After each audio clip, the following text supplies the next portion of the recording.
Сәлем, достар. Бүгін қандай магазинге келдің? Магнит. Магнит не аламыз? Мынандай тәтті аламыз. Соны таңдауға келдік, иә?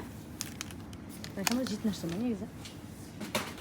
Иә, ана зефирдің қаттылау туралы. Қазір Айкөркем заттар алады. Үйге барып, балдармен көреміз. Кішкентай. Айкөр.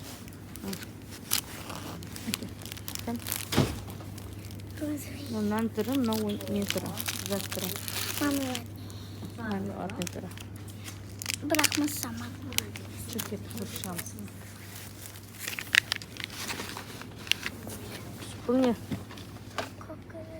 Көкөросынан қарам мынандай түрі бар. Біреуін алсай.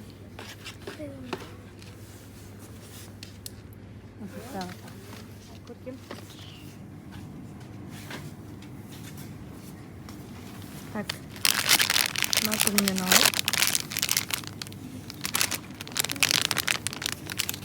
Мына түрінен қойып, иә? Ями, немнен ол? Ями гумни ма? Қандай түрі басасын? Мындай суптары бар.